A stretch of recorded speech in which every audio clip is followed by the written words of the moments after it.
Kartais atrodo, jau viską išmėginome.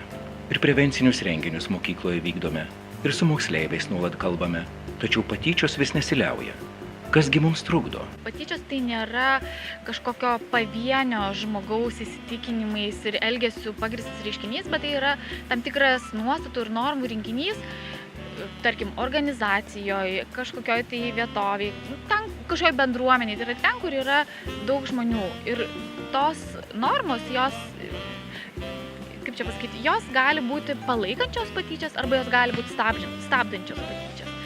Ir tais atvejais, kai jos yra palaikančios patyčias, galima surengti labai daug prevencijos programų, projektų ar dar kažkokių dalykų, bet jeigu tebelieka normos, tai jos vis tiek nesustos tos patyčios.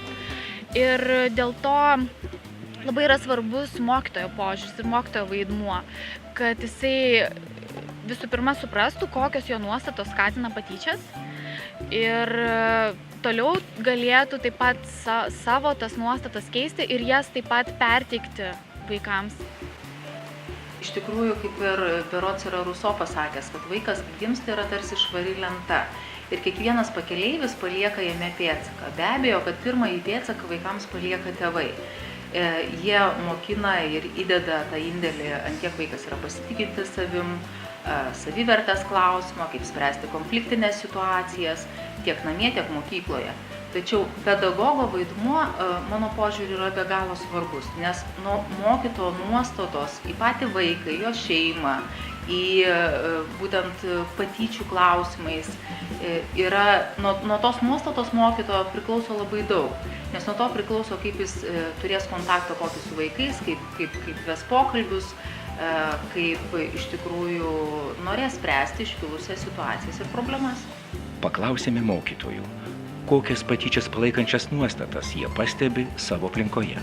Kartais mokytojai nepripažįsta patyčių konkrečiu atveju. Jie mano, kad tai yra jų prasto darbo rezultatas, prisima per didelę atsakomybę, o iš tikrųjų tai yra visų suaugusių žmonių reikalas.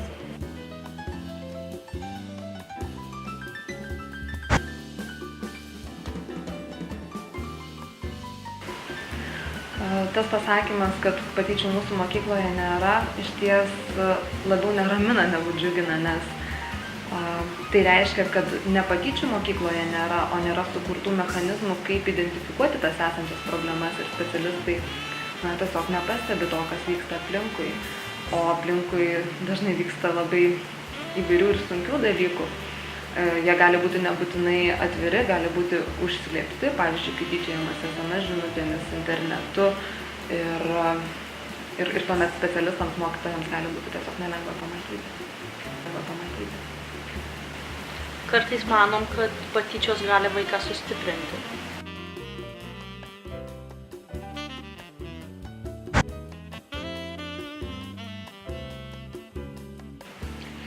Patyčios padeda tik vienu atžvilgiu. Tai yra suprasti, kaip gerai, jeigu jų nebūtų. O visa kita yra tik tai žala. Čia yra labai panašiai, kaip paklausti, ar tiesa, kad į karą išėjus, apsišaudžius yra kažkokios didelės naudos. Tik supratimas, kaip gera, kad jo nebūtų. Mokykloje daugelis moksleivių susidūrė su patyčiom.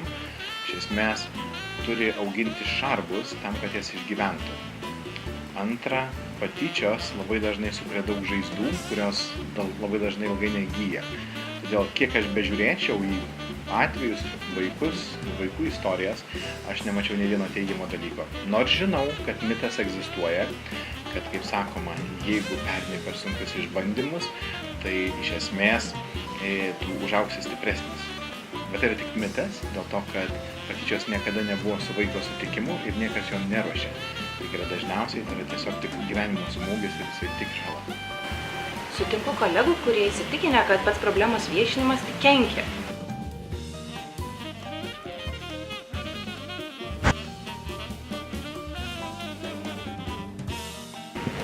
Labai yra svarbu mokyti vaikus kalbėti apie patyčias. Ir yra tokia klaidinga nuostata, kad skundimas yra netinkamas elgesys ir dėl to apie patyčias vaikai neturėtų pasakoti niekam. Tačiau kuo daugiau vaikai išdrįsta kreiptis pagalbos, kuo daugiau jie papasakoja apie šitą elgesį suaugusiems, tuo didesnė tikimybė, kad patyčios bus sustabdytos ir vaikas gaus pagalbą, kuri tuo momentu yra labai reikalinga. Kalbėjimas apie patyčias tai pirmas ir svarbiausias žingsnis patyčių prevencijos link.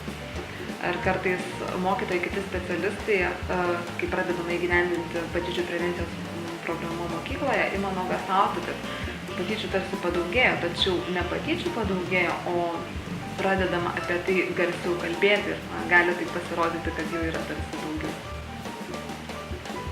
Ir man būtų lengviau tikėti mitu, kad patyčios praeina savaime arba kad iš jų išauga.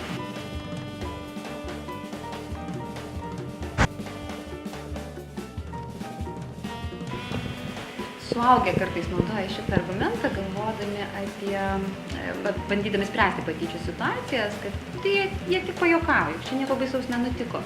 Tačiau patyčios yra rimtas elgesys ir vaikai, kurie tyčiojasi ir yra nestabdomi, jie dažniausiai išmoksta ir toliau taikyti šitą elgesį. Ir tada tiek labiau paaugę, tiek suaugusio amžiuje, jie gali stengtis ir toliau įtvirtinti save, būtent žemindami kitą žmogų.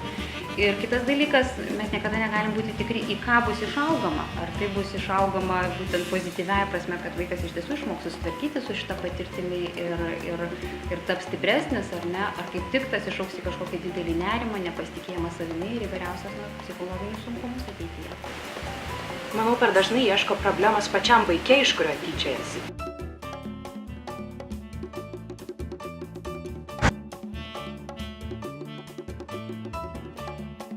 Tai patyčios vyksta ne dėl to, kad kažkas yra auka, o dėl to, kad yra kas tyčiojasi.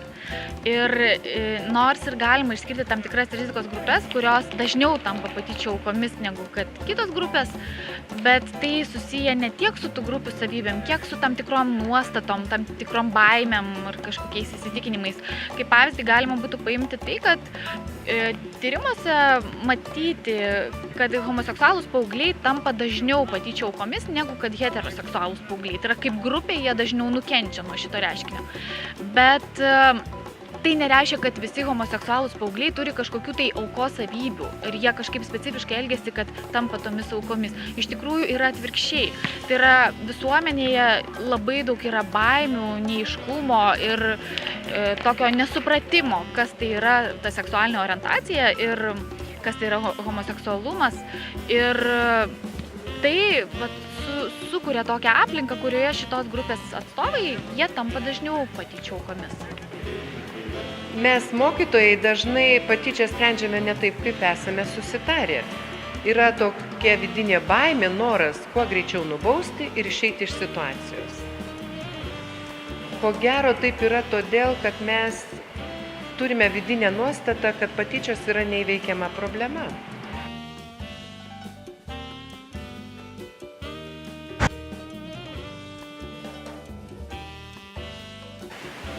Aišku, kad įmanoma. Patyčios yra šalutinis efektas. Kai visuomenė yra labai nesaugi, kai žmonės yra vieniši ir kai turi kovoti už būtį, patyčios atsiranda kaip šalutinis efektas, kurio visai nereikia. Todėl aš manau, mes tikrai greitai nuleistume rankas, jeigu pamatytume, kad neišeina jų įveikti. Jas galima įveikti ir santykinai pakankamai greitai, bet norint tą įveikti, mes turėtume pakeisti kai ką suaugusių gyvenimo stiliuje.